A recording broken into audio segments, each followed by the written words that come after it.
Welcome to Be Truly Heard with me, coach and voice expert Anne Leatherland. If you're a woman in business looking to speak with authority, warmth and authenticity, this is the podcast for you. We'll explore valuable personal growth strategies alongside vocal skills, so you can overcome confidence barriers and communicate what's inside. Your voice matters. It's time to be truly heard.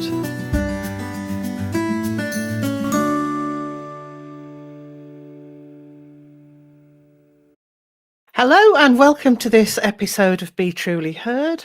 I'm Anne Leatherland. Now today, as part of this Taking Up Space series, I'm joined by Carrie Eddins, also known as the Blondepreneur. She's a PR strategist with a big heart and a sharp eye for a story. Carrie helps trailblazing business owners, especially women, to be seen and heard in the media through an inclusive and holistic approach to PR. So we'll be exploring visibility, authority, and how to pitch in ways that feel human and values-led. If you want your voice to land and your work to be noticed, then this conversation is for you. Welcome, Carrie. Hi, Anne. Thank you so much. I'm really happy and honoured to be here talking to you. You're very welcome. It's great to see you. And it's great to know that you're going to be giving us some good tips as we go along, I'm sure, as well. So tell us a bit more about yourself, Carrie, and how you came to be doing what you're doing, and I suppose who you do it for as well.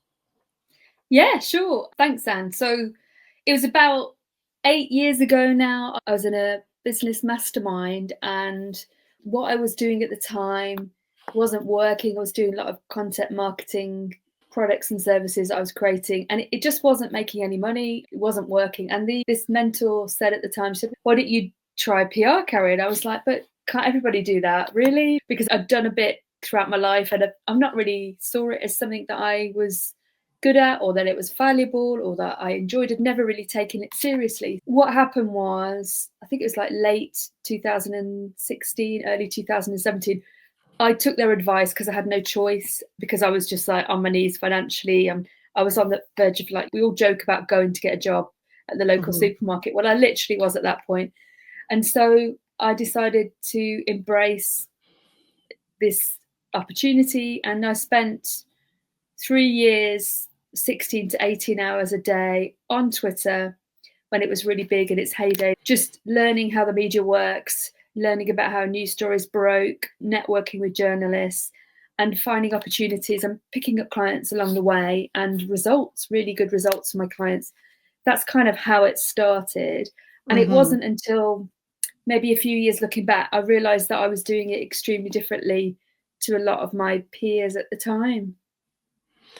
That's great. It's hard, isn't it, when you have to find your way out of a difficult situation and take a chance and take a leap into something else. So I'm full of admiration for that, and it's something that maybe we all have to do at some point if we want to run our own businesses. I think so. And especially at the start, you do need to roll your sleeves up and put in the work. And then, once you start to get the results and the money starts to come in, and you start to be able to sustain it, then you evolve and look at how you can do things differently. But to start with, you've got to get things moving, haven't you? So you have to put the work in, whatever industry you're in, which nobody wants to hear, because they all want a quick miracle pick. They all were like, "Oh, well, if I just do this, then everything's going to be rosy." And it's like, not really. No, it doesn't work like that, does it? No. It's a slow burn. We have to build up to things, and I know that as well with my business. By the way, I've just noticed that I've double tagged myself on the label. I've put down coach and voice expert twice. It's not because of any great ego thing, if you happen to be watching this video, folks. It's just a mistake, but we all make mistakes sometimes as well, don't we, Carrie? Are you sure, Anne? I know you're a bit of an egomaniac at heart. Sorry. It's all right. When the news is buzzing and things are going round, what turns a small business owner then into a bookable guest in your book? What would you say? You've got to have, well, the biggest thing right now with any kind of these situations is you've got to be able to read the room to lead the room. And by Mm, going into the media, you're showing that you're an expert, that you can lead the room. What turns an expert into a bookable guest is that you've got to demonstrate that you can read the room instead of that you can just purely lead the room. A lot of experts and entrepreneurs I work with are like, yeah, I've got my leadership pants on, I can lead the room, but you've got to be able to read the room. That's a totally different skill. We're all a bit too narcissistic, myself included, and we forget that we've got to read the mood of the room. You've got to go, okay, I think this, but Anne's looking for this. So I've got to tune what I maybe want to say into what you and your audience are looking for. And mm, that's reading the room. So with every different media outlet, you've got to tune in slightly differently. So the Daily Mail wants something slightly different to the Sun, to This Morning, to Success Magazine, to whatever, because there's slight tweaks. So people have got to make the time, which a lot of people don't want to. They want the result, they want the media coverage, but they've got to make the time to read the room, watch This Morning, read parts of the Daily Mail that you want to be in, or whichever, listen to that podcast before you go on. You read the room, and they will know if you've read the room because they will understand from your pitch or how you respond to a media mm, opportunity as to whether you're actually reading the room or it's just from your ego. You just want to purely lead the room. And the result that you're looking for is that they can tell by your pitch that you can read the room, and they will then trust you to lead the room, and they will allow you to go on to their platform or publication. Reading the room means understanding that particular audience at that particular time in line with that particular issue. If you can do that, then they're going to trust you. And when you go into their room or on their publication and you are leading it through expert opinion, then it's going to lead to more. I think we've got to park our ego a little bit sometimes. mm. And, we're not all the greatest, only one person who can help these journalists. There's loads, there's actually more experts than ever before.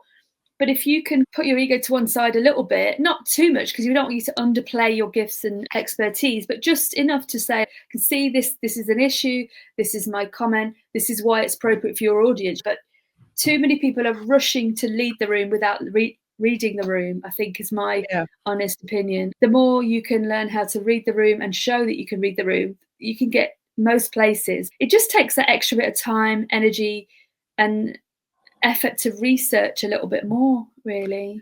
I completely agree with you. From my point of view as a speaking voice trainer and coach, I look at helping people to read the room that they're going to be presenting to, whether it's a meeting, Yeah, whether it's a big stage presentation, or even whether it's a phone call. We need to do our research and know what's going on with the person that we're going to be speaking with. We need to know what's happening with that other person so that we can speak to them in a convincing and effective way and a useful way absolutely. for the people who are going to listen. Even more so if you're going out to the press or to publications like Forbes or a specific publication for your industry.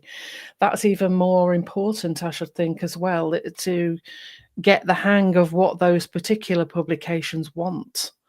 I think when I speak to experts like those listening to your wonderful podcast, is that they're so enthusiastic, they're so passionate about their topics and what they want to be known for.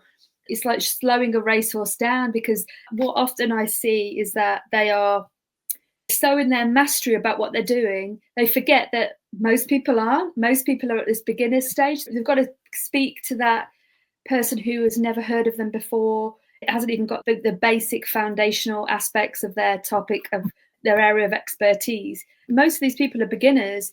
You've got to speak to them like that, especially in the mainstream press. In the B2B or trade press, you can speak to people in deeper, more specialized knowledge because they are in the industry. You still need to read the room, but you don't have to read the room in the same way as you would in the mainstream press. I think people forget that. They forget that you've got to go back to much more basic language. You've got to communicate in a much more basic way, which for them might sound a bit like mansplaining or patronizing. I've got a client who does a lot about nervous system work, and she's wonderful. She's incredibly gifted. She has a PhD in this area of trauma and nervous system regulation and sensitivity and nervous system work. Most people don't really connect, don't really understand that concept unless you're talking into a specialist field like that, they will understand it. And so it's kind of, you just got to keep bringing it back to basics. Another thing I find with entrepreneurs as well is that they're often in a rush. They want to get things done really fast. I want to be featured in Forbes Success this morning, The Times, The Telegraph, BBC Radio, BBC News. Just want it all done in like a month.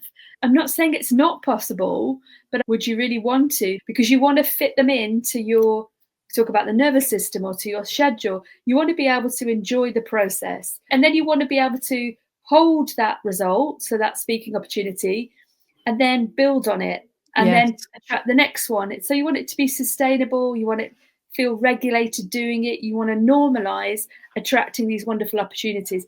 And if it all comes at you at once or in too much of a rush, then I feel that after it's over, then it's harder to repeat it, because you haven't regulated, you haven't grounded yourself into these media opportunities and this level of communication. Because ultimately, being in the press is elevating how you communicate and who to. So you're not only going to be reaching more people, whether it's the mainstream or the trade press, you're elevating yourself in terms of your communication skills. You're putting your head above the proverbial parapet, and you're saying, look, I'm Anne, and I am a coach and a vocal expert, and I believe this. And so it's positioning you in a totally different stratosphere to all the other experts, which is why it's so powerful, and also why it's quite terrifying for quite a few experts.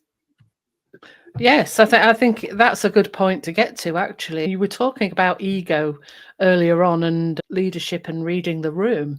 But many women, I think, pull back from doing PR. And I know certainly it's a thing that I have found very uncomfortable to contemplate. And I've been doing some work with you, and which has been absolutely great. And I need to build on that. What is it that makes it difficult for women to take this on board, do you think? What's holding them back? I think more than anything, for me, it's the judgment and the criticism from other people. And the biggest person who does it is themselves. It's more the self-shaming or self-judging or self-critiquing about how they come across, that voice in their head, the monkey on the back going, oh, who do you think you are saying that? Who are you to do this? Whereas men, in contrast, don't get it as much, or they're just in massive denial.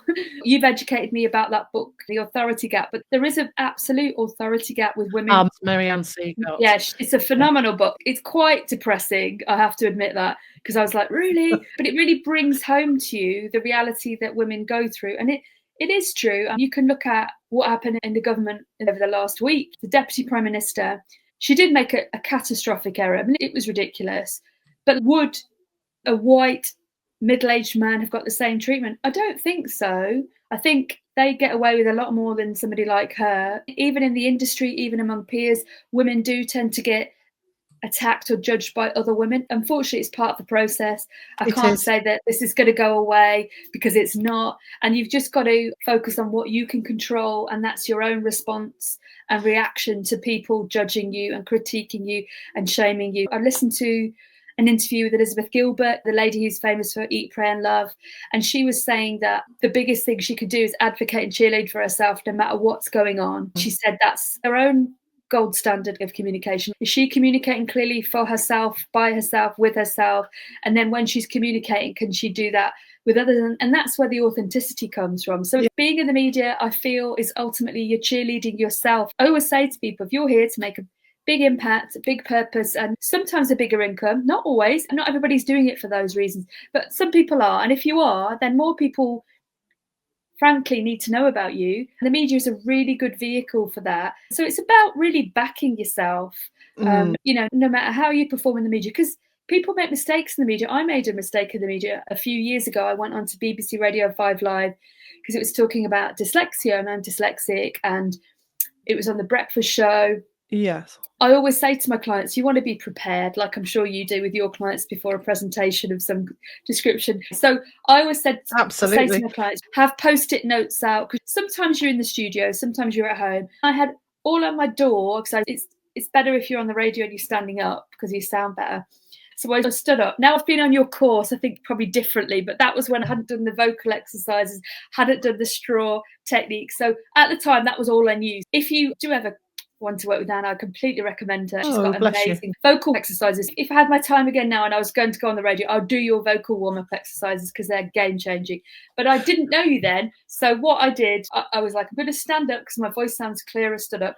And they had Theo, I can't spell, is it Pathetis? Or I can't, yeah, they had him on as well.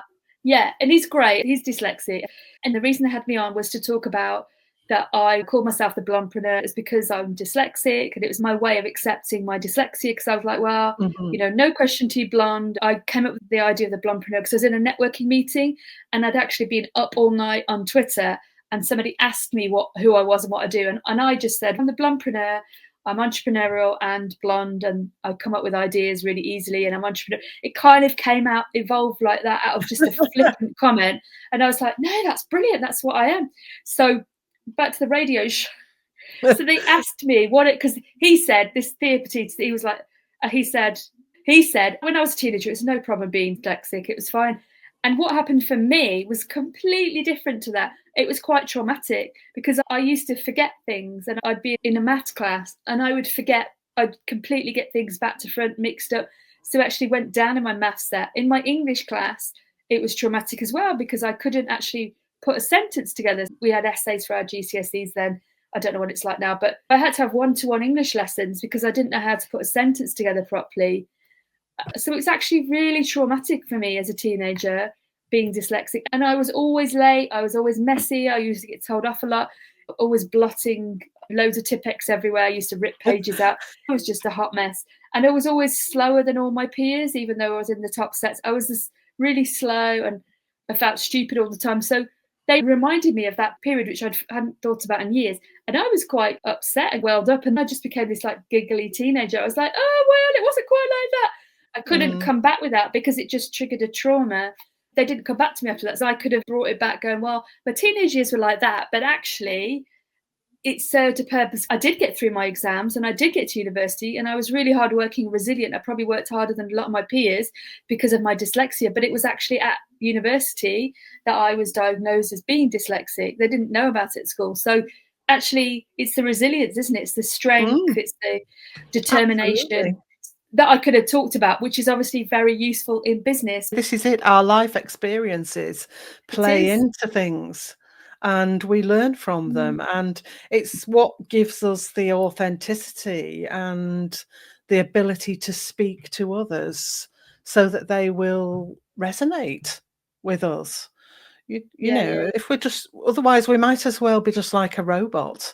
Sometimes telling these stories, even though they were painful for us at the time, there'll be somebody else out there going, oh, that's me. That's me. And look at what Carrie's achieving. There's no reason for holding back. There's no reason for women to hold back, whatever difficulties we go through. I really also resonate with what you were saying about us being judged more harshly. I think it's true. We are. No, we can't escape that, unfortunately, in the patriarchal society that we're in. When I don't think I was any more than 5, I used to go to Sunday school at my local church, and songs of praise came to our local church, which was a really big deal then in the early 80s.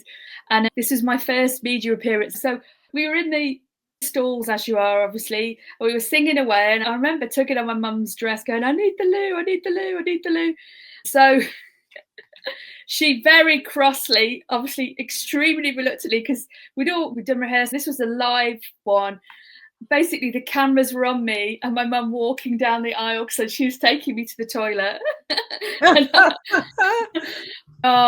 They used to play it at family lunches, but my mum was furious with me. She was like, we were on the telly for all the wrong reasons. But it's funny, but I'm just trying to explain that, like what you're saying, that's a very real encounter. And sometimes things that we're a bit embarrassed about help us connect with our audience, don't they? Yes. And they help us realise that we're human and not robots, especially in the AI world that we are living in now. It's here, isn't it? People are using, they're trying to use AI for absolutely everything now, aren't they? People want authenticity. Storytelling, for instance, is such a powerful thing. both in your business and in mine. If you can tell a story, if you can tell an anecdote about something and what the learning point was, then that's going to make much more impression on a person than just reeling off a load of facts and using highfalutin language.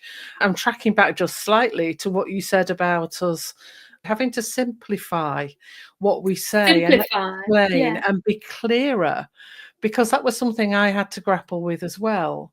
Because in our own industries, in our own businesses, we have a certain amount of words that we use, a lexicon of words and terms that we all understand, and those don't necessarily follow, do they?